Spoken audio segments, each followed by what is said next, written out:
Hi, Tui. Good morning. Hi, Jeffrey. How are you? I'm doing wonderful. Thank you so much for joining me today. Of course. Thank you for having me. Well, your new book, Wings of Fire, A Guide to the Dragon World, 17 books in this series.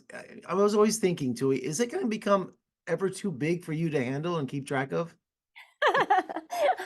I hope not. I mean, I have dragons in my head all day long, so I do my best. But the fans, I think, will help me. Like they're all on top of it. If I ever miss anything, they'll let me know.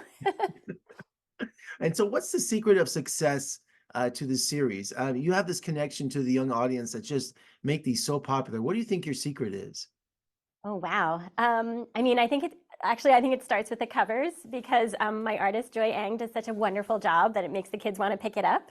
And then I hope that it's a little bit about the idea that because it's a different main character in each book, that any kind of person or dragon, it could be could be a hero, could save the world. So even if you're one of the shy kids, or if you're just a bookworm, or if you're one of the like fierce bossy girls, like all of them have the potential to save the world. So hopefully every kid reader can like find themselves in one of the dragons, or maybe several of the dragons, and see themselves as like part of this story. I think hopefully that's part of it. And you felt it was time to create a guide to help kind of bind the series together?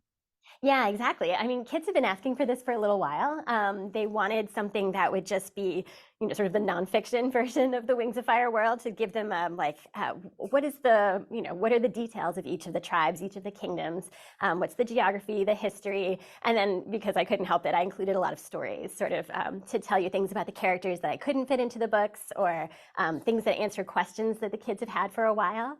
So what I'm really hoping is that it'll be sort of inspirational for those kids who love to write their own fan fiction, their own dragon stories, that they can be like, oh, well, here's what is really going on in the Rainwing Kingdom. Now I have all the details to write my story about it. So that's one of the reasons that I thought it was the right time for this. And, too, I'm Generation X, so I grew up playing Dungeons and Dragons. I read Lord of the Rings. I'm a big fantasy buff. And where was that moment for you that when you became an author that you were going to write about fantasy? Oh, sure. I mean, I've tried actually several different genres, but I keep coming back to fantasy. It's the most fun. I was a huge fantasy reader too. Did you read the Anne McCaffrey books, the Pern Dragon Riders? Yes, I did. Yes. I loved those. I was so obsessed, especially the first young one, Dragon Song, was just one of my favorites. So I've always loved dragons. And when I started thinking it would be fun to write from the point of view of the dragons, that kind of got me started on the Wings of Fire journey. I was like, oh, now I get to see what the dragons were thinking that whole time. And the illustrations, you're right, are just fantastic. Do you have one that you love overall? Because it just grabs you when you see the cover of the book. Yeah, I love all the covers. Every time I get a new cover from Joy, I just get so excited. She's such a talented artist. In the Wings of Fire guide, she's done an individual portrait of one of the dragon queens for each of the tribes throughout the book. And I think one of my favorites is towards the end. It's the Leafwing Queens.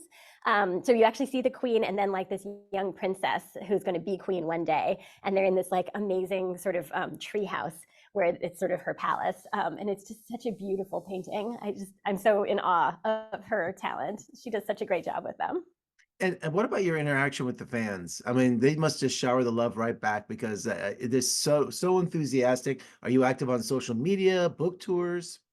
I just came back from a book tour. I did a big one this fall, which was so much fun because I hadn't really gone out on tour in a while because of the pandemic. And so to get to be out with kids again and getting to interact with all of them and see all the stories and all the art that they've made, that's really my favorite part, is to see them like jump into this world and feel like they can be a part of it too.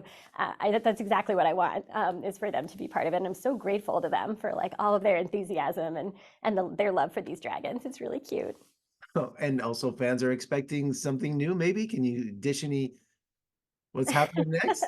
Well, the very next thing is the seventh graphic novel that's coming out December 26th, I think. So that'll be in stores soon. And then we are working on an idea for more books in the novel series. So I have a lot of ideas about different characters that I haven't gotten to, that I like sort of left in situations where you want to know what happens next with them. And it's just a question of how long it'll take me to write it. But yes, there's definitely more Wings of Fire coming soon. Well, Tui, so congratulations on all your success and Wings of Fire, a guide to the dragon world. And I appreciate your time this morning. Let's talk again soon. Yeah, thank you so much, Jeffrey. I appreciate it.